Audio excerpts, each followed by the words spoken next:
Hello, and welcome to Daily English Practice, the podcast that helps you navigate the real world of English conversation. I'm your host, Jack. And I'm Rose. It's so great to be here with all of you. We're really excited for today's episode because we're going back to basics, but with a twist. That's right. Today, we are tackling the absolute fundamentals, greetings, introductions, and how to start a conversation without, feeling awkward. Exactly.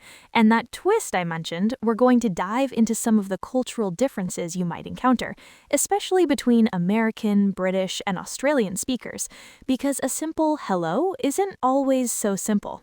It really isn't. So let's start at the very beginning. Greetings. The most common ones everyone learns are, of course, hello and hi. Can't go wrong with those. Nope, they're universal and safe in any situation, formal or informal. But in daily life, you'll hear a lot more variety, right? Like, hey is super common, especially in the US. Totally. Hey is my default. Then you have the question greetings like, how's it going? Or what's up? And this is where learners can get a little tripped up. I see it all the time. A learner hears, what's up? And they freeze, trying to give a detailed answer about what they're doing. Right. But it's not really a question, is it? It's more of a vocal wave. In America, if someone says, what's up? The most common response is just, not much, or even just, hey, or what's up, right back at them. A vocal wave. I love that. And that brings us to a big cultural point. In the UK, a super common greeting is, you all right? Or just, all right? Yeah, and an American hearing that might think, do I not look all right? Do I look sick? Exactly, but it's just their version of what's up. It just means hello. The standard reply isn't to list your problems, it's just, yeah, you, or all right. It's just a little conversational dance. And what about in Australia? Well, you've got the classic good day or good day, mate, which is, it feels very stereotypically Australian, but people really do use it. Another common one is how you goin'? How you going? So similar to the American how's it going? How would you respond to that? Pretty similarly, actually. A simple good, thanks, or not bad, you, works perfectly.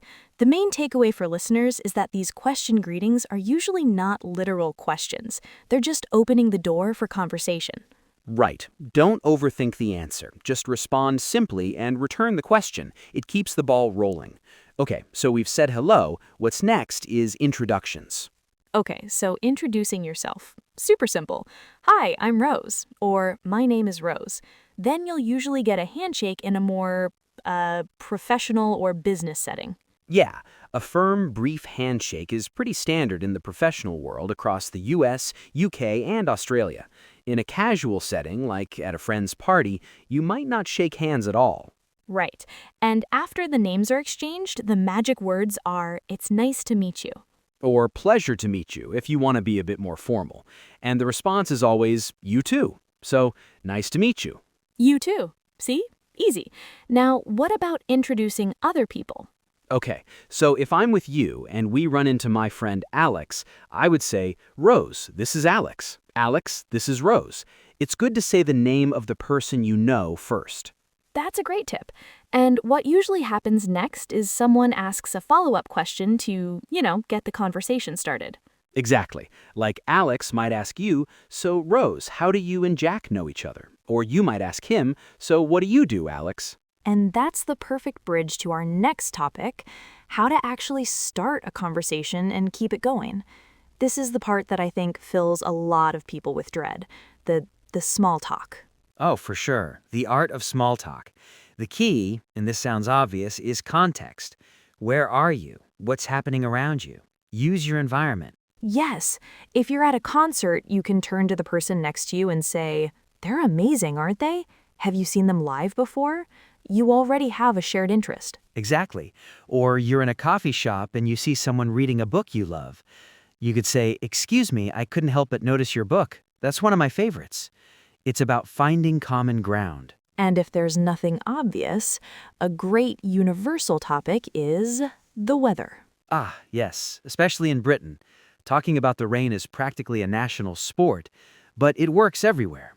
Wow, it's so hot today, or I can't believe this weather. It's a safe, neutral starting point. It is. The most important skill, though, is asking good questions, not just yes or no questions. You want to ask open-ended questions that start with words like who, what, where, when, why, and how. Right, so instead of, do you like your job, which can be answered with yes or no, you ask, what's the most interesting part of your job? It invites a story, not just a fact. That's such a good point. It shows you're actually interested. There's this acronym sometimes taught, FORM, which stands for family, occupation, recreation, and motivation, like dreams and goals. It can be a helpful mental guide for topics. Yeah, but don't use it like a checklist. Okay, told me about your family. Next, your occupation. Please don't. It's just to remind you of potential areas you can ask about naturally. Of course, there are also topics to be careful with. Mm-hmm. Generally, when you first meet someone, it's best to avoid potentially sensitive subjects like politics, religion, or how much money they make. It can make people uncomfortable. Definitely. Keep it light and positive at the beginning. You're just trying to build a friendly connection. Okay, so how about we put it all together in a little role play? Let's do it. So, the scene, we are strangers at a local community event, maybe a food festival. We're both standing in a long line for tacos. I'll start. That's a great point. And before we jump into the role play, let's touch on a few more of those cultural nuances. For example, compliments. Americans tend to be quite direct and frequent with compliments. I love your shoes, or you did a great job on that presentation. Okay, I'm ready. Wow, this line is crazy. These tacos must be worth it, huh? Yeah, I hope so. I heard people talking about this place all week. Oh, really? So you're from around here? I just moved to the area a couple of months ago. I'm Jack, by the way. Nice to meet you, Jack. I'm Rose. And welcome to the neighborhood. Yeah, I've lived here for about 5 years now. Thanks. It's great so far. What do you like most about living here? Any local secrets I should know about? And scene. See what we did there? Jack started with an observation about our shared situation, the long line. Right. Then I introduced myself and asked an open-ended question. So you're from around here, which led you to sharing something about yourself. And my final question, what do you like most, invites you to share your opinion and keep the conversation flowing. It's a natural progression. It doesn't have to be scary. It's just about being curious and observant. All right, that's about all the time we have for today. Let's do a quick recap. Okay. First, remember that many greetings that sound like questions like, what's up, or you all right, are just ways of saying hello. Keep your answers short and friendly. Second, for introductions, a simple, "Hi, I'm Jack. Nice to meet you," is perfect. And a good handshake goes a long way in professional settings. And third, to start a conversation, use your environment, make an observation, and ask open-ended questions. Be curious about the other person.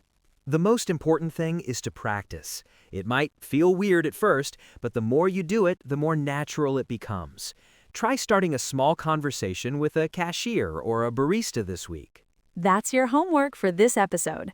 Thank you so much for tuning in to Daily English Practice. If you found this episode helpful, please consider leaving us a review on your favorite podcast platform. It really helps us out. And be sure to subscribe so you don't miss our next episode, where we'll be talking all about how to politely disagree with someone.